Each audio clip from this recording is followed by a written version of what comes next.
मोदी ने राज्यों के गृह मंत्रियों के साथ चिंतन शिविर को संबोधित किया। 27 अक्टूबर से शुरू हुआ ये 2 दिवसीय चिंतन शिविर सूरजकुंड में आयोजित किया गया है। चिंतन शिविर में सभी राज्यों के गृह मंत्री, गृह सचिव, डीजीपी और अर्धसैनिक बलों के मुखिया शामिल हुए। पुलिस बलों को आधुनिक बनाने के साथ साथ साइबर क्राइम से निपटने, क्रिमिनल जस्टिस सिस्टम में IT का रोल से तमाम तरीकों पर बैठक में रणनीति बनेगी। संविधान में भले कानून और व्यवस्था राज्यों का दायित्व है, लेकिन ये देश की एकता, अखंडता के साथ भी उतने ही जुड़े हुए हैं।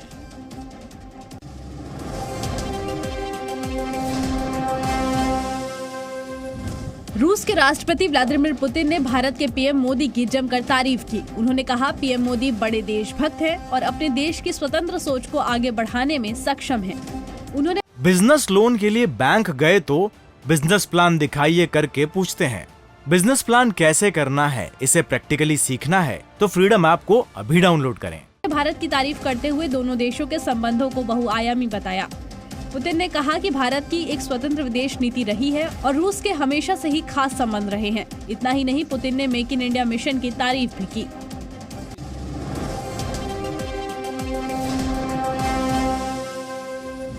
इस्लामिक देशों के संगठन यानी ऑर्गेनाइजेशन ऑफ इस्लामिक कोऑपरेशन यानी OIC ने एक बार फिर कश्मीर को लेकर भारत के खिलाफ जहर उगला है।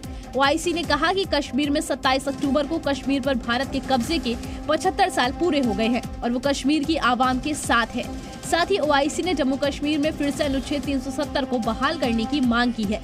तो वहीं चीन ने कश्मीर को लेकर अपना बिना मांगा ज्ञान दिया है। चीन ने कहा कि भारत और पाकिस्तान को कश्मीर का मुद्दा बातचीत और विचार विमर्श के जरिए सुलझाना चाहिए। स्थिति को और जटिल बनाने वाली एक तरफा कार्रवाई करने से बचना चाहिए।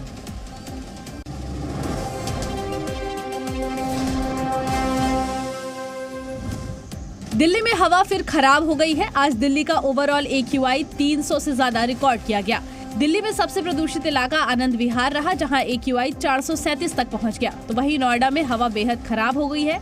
यहां AQI 350 के करीब दर्ज किया गया है और गुरुग्राम का भी हाल कुछ ऐसा ही है। दिवाली के 4 दिन बाद ही दिल्ली वालों के लिए दमघोंटू हवा मुश्किल पैदा कर रही है।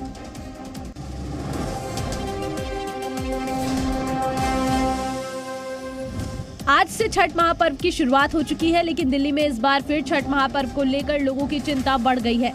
बढ़े भी क्यों ना, दरअसल दिल्ली में कालिंदी कुंज के पास यमुना नदी में हर साल की तरह इस बार फिर जहरीला झाग दिखना बंद नहीं हुआ है, जबकि दिल्ली सरकार का दावा है कि उसने छठ के लिए पर्याप्त तैयारियां पूरी कर ली हैं।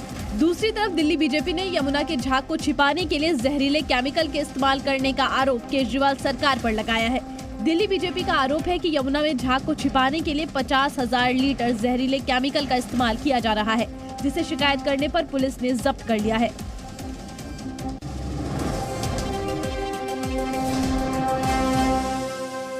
पंजाब में BSF ने पाकिस्तान में बैठे आतंकियों की एक और कोशिश को नाकाम कर दिया है। BSF ने फिरोजपुर से हथियारों से भरा बैग बरामद किया, जिसमें हथियार और गोला बारूद था। BSF ने बैग को कब्जे में लेकर जांच शुरू कर दी है।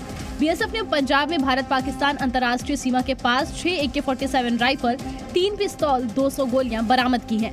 BSF के मुताबिक फिरोजपुर सीमा की जीरो लाइन के पास की गई छापेमारी के दौरान हथियारों का जखीरा बैग से बरामद किया गया। BSF ने आगे की कार्रवाई के लिए पंजाब पुलिस को सूचना दी है।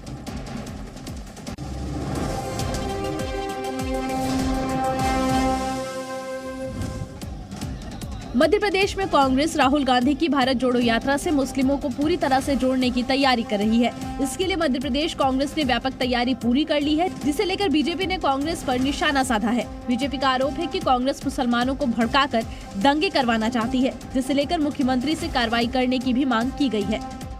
राहुल गांधी की जो यात्रा है वो भारत जोड़ो यात्रा नहीं, मेरी समझ से वो भारत तोड़ो यात्रा है। कांग्रेस के जितने भी नेता हैं वो लगभग जब से भारत जोड़ो यात्रा शुरू हुई है किसी न किसी तरह का बरगलाने का बयान ही दे रहे हैं।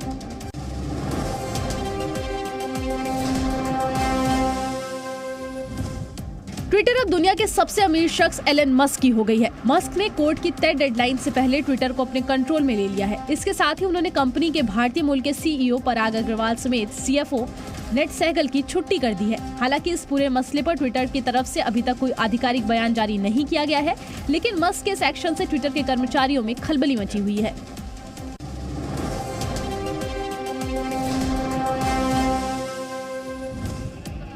आस्था के महापर्व छठ की शुरुआत आज नहाय खाए से हो गई है। हिंदू पंचांग के मुताबिक हर साल कार्तिक मास की शुक्ल पक्ष की चतुर्थी तिथि का दिन नहाय खाए का होता है।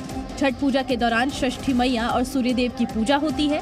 पहले दिन नहाय खाए, दूसरे दिन खरना, तीसरे दिन डूबते सूर्य और चौथे दिन उगते सूर्य को अर्घ दिया जाता है।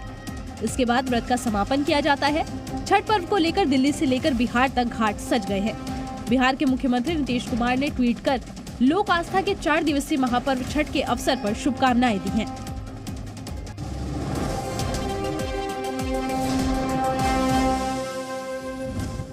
समाजवादी पार्टी के अध्यक्ष अखिलेश यादव को चुनाव आयोग ने नोटिस जारी किया है। अखिलेश यादव ने विधानसभा चुनाव के वक्त आरोप लगाया था कि आयोग बीजेपी के इशारे पर काम कर रहा है।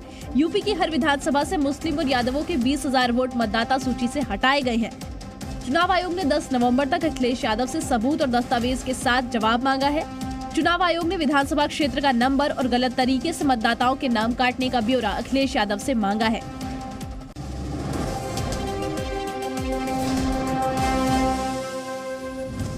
T20 वर्ल्ड कप में कल जिम्बाब्वे ने बड़ा उलटफेर करते हुए पाकिस्तान को 1 रन से हरा दिया। यानी कल गुरुवार को पर्थ में खेले गए मैच में पहले बल्लेबाजी करते हुए जिम्बाब्वे ने पाकिस्तान को 131 रनों का लक्ष्य दिया था, लेकिन पाकिस्तान दूसरी इनिंग्स में बल्लेबाजी करते हुए 8 विकेट खोकर 129 रन ही बना सकी। इस हार के साथ पाकिस्तान पॉइंट्स टेबल में नीदरलैंड्स के साथ सबसे नीचे है। तो वहीं कल इंडिया और नीदरलैंड्स के बीच खेले गए मुकाबले में टीम इंडिया ने नीदरलैंड्स को 56 रनों से हरा दिया और पॉइंट्स टेबल में 4 अंकों के साथ टॉप पर है। बिजनेस लोन के लिए बैंक गए तो बिजनेस प्लान दिखाइए करके पूछते हैं। बिजनेस प्लान कैसे करना है, इसे प्रैक्टिकली सीखना है तो फ्रीडम ऐप को अभी डाउनलोड करें।